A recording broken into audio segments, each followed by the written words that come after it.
Welcome to round 4 of the Parenting Roundabout podcast for the week of February 1st. I'm Catherine Aleko, and I'm here with Terry Morrow. Hello. And Nicole Eridix. Hi there. As moms of teens and young adults, we've survived those little kid days, yet we're still rethinking the decisions we've made all through our kids' lives and worrying about what's going on right now.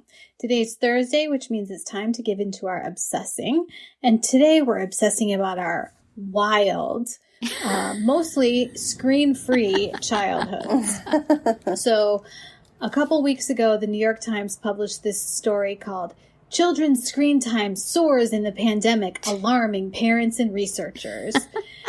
And everyone was like, oh, give us a break. And then this writer named Indy Savarajiva, I'm sorry if I did that wrong, published an awesome response at Medium. I don't know if it was directly in response to that New York Times article, but it felt like it. And it is called Screen Time Cannot Be Worse Than My Dumb and Dangerous Childhood. And it is just an accounting of all the really stupid stuff that kids do when they are bored and don't have screens to keep them busy. And I enjoyed it very much. Because I mean, it's true. Like, if kids are at home making TikToks, they're not, like, hitchhiking or, experimenting with matches, whatever.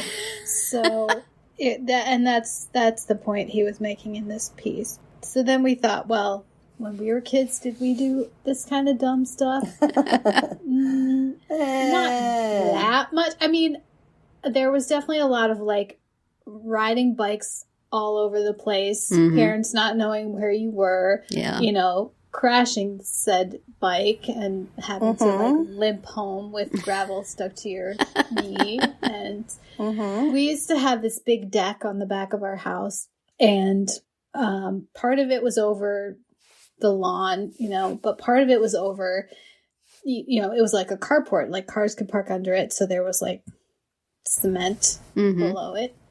Yeah. And so the rule was you always had to have one foot on the deck at all times because nobody was supposed to be climbing on the railings and stuff.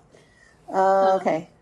But, we, of course, determined that 1 foot on the deck was technically still the case when you had both feet on the outside of the railing. Like,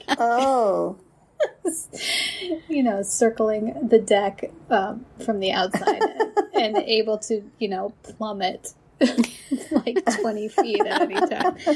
So that was the stuff I was doing when I wasn't watching TV or making TikToks when I was kid. How about you, Nicole, in the Canadian wilderness, the Canadian North? Yes, we're counting on you to have some good stories to tell here. Well, half of them I can't actually even say on this family-friendly podcast. Oh, my goodness. But yeah, we'll talk later. It was, I grew up in a very small community, 3,000 people in like 5 hours from the nearest city. So we were very isolated and there was not a lot to do. So my mom kept me fairly busy when I was younger. Like, I was figure skating and skiing and swimming and stuff. But as I got to be a little bit older, we pretty much had the run of the town, and there was not much to do, so we made our own fun. So use your imagination.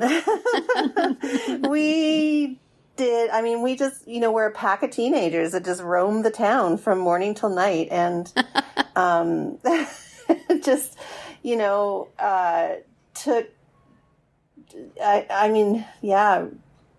really didn't, parents really didn't know where we were.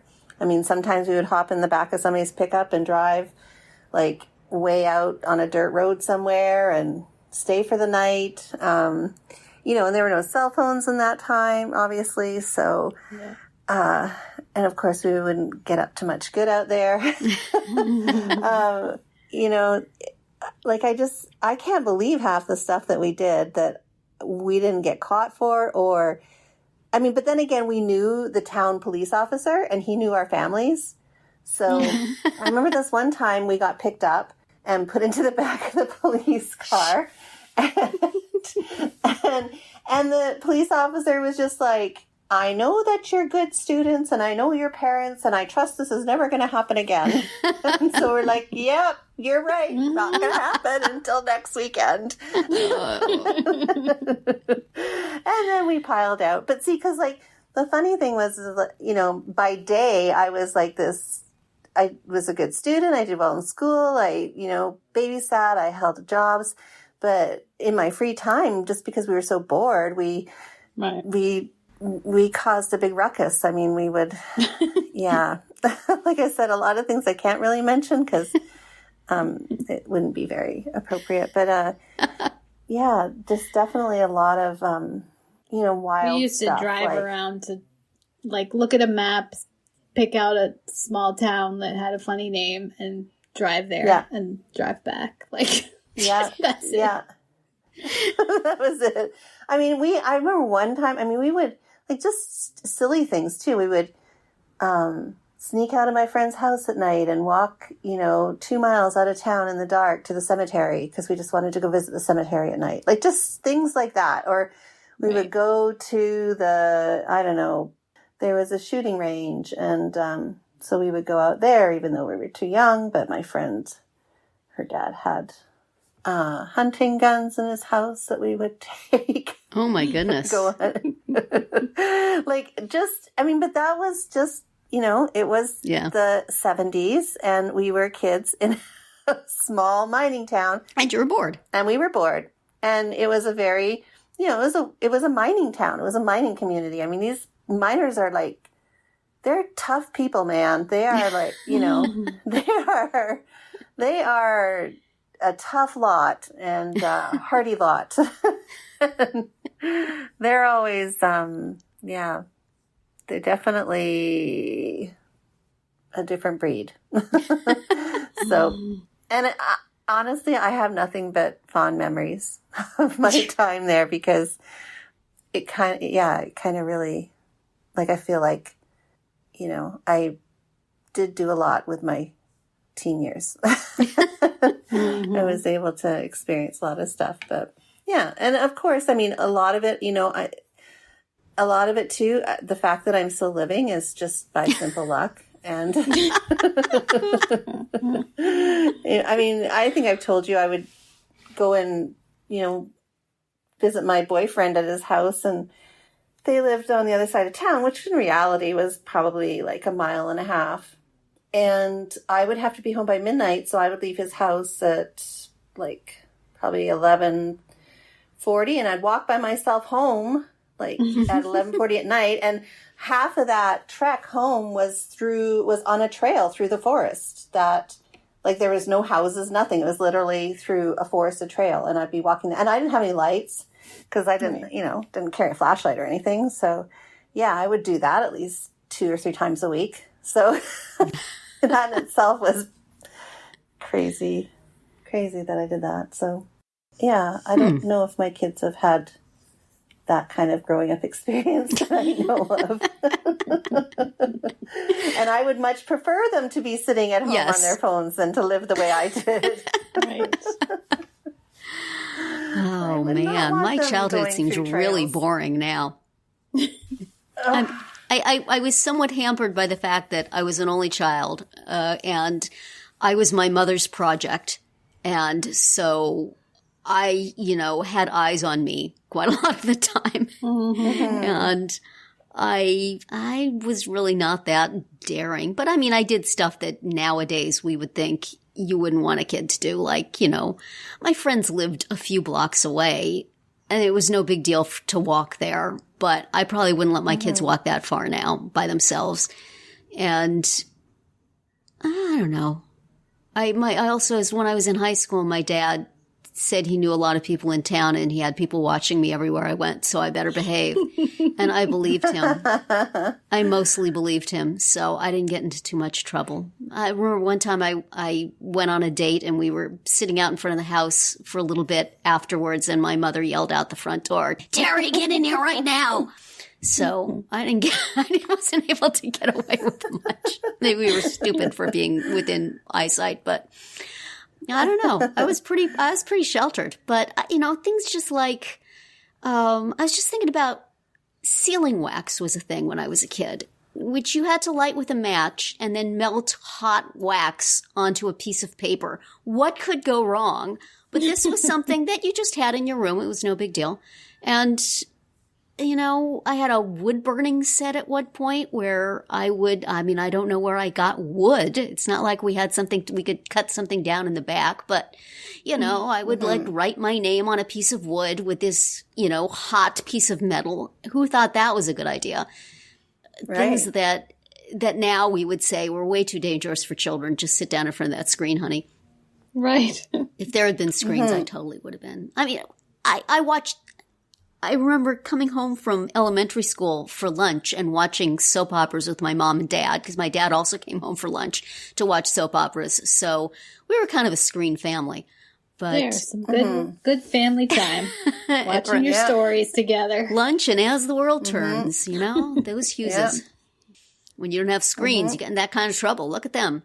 But I was pretty safe. See, like the other side of it though was I was so anxious to get out of that town, and I wanted to live in the city because I just envied all the city girls that could go to the mall and go to the movies and go to McDonald's, and because that was something we never did, right? Like we didn't have that, right. And I think maybe we ate out at a restaurant once in our community.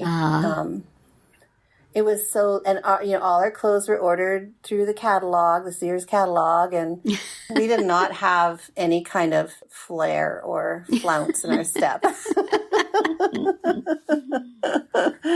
So that was always I had fun, but I was also too like, I really wanted to be in the city and experiencing, and then all the American stuff, right? When you got to the city, was it everything you thought it would be? Yes, I love the city. I didn't want to be back in a small town. Yeah. I would never go back to a small town. Yeah. Willingly. No way. Yeah. In your life. Yeah, see, and I was very envious of those Southern California girls who were cheerleaders and going to the beach, and I wanted to do all that. I was very envious of them also. It was that whole California thing. Yeah, we were not all cheerleaders. No. And those of us who were not were resentful, so. But I'm over it now, it's fine. I hardly ever think about those girls and their cleavage. Yeah. Which I did not have. Yeah. Their cleavage. They probably were having fun doing dangerous things. But not me. Climbing water towers and what is it? Isn't that like a Hallmark movie or something? Yeah, tipping cows, Yeah. Not in Southern California. But I liked to believe that they were. And tisk them. Well, thanks for making me relive my complicated youth. Yeah. I don't think I didn't say anything that would incriminate myself, did I? I don't think so. I'm sure the statute of limitations is long past. You can just say you were just doing it for, you just made it up for the podcast. No. Certainly I didn't do any of those things. No. Poetic license. It's a different time. So, yeah, thanks for the walk down memory lane. And that's it for today's round 4. Tune in tomorrow when we'll share our roundup of things we've been using or enjoying lately that we think deserve a shout out. Find all our episodes at parentingroundabout.com and talk back in the comments there, on our Facebook page or on Twitter, where you will find us at Roundabout Chats.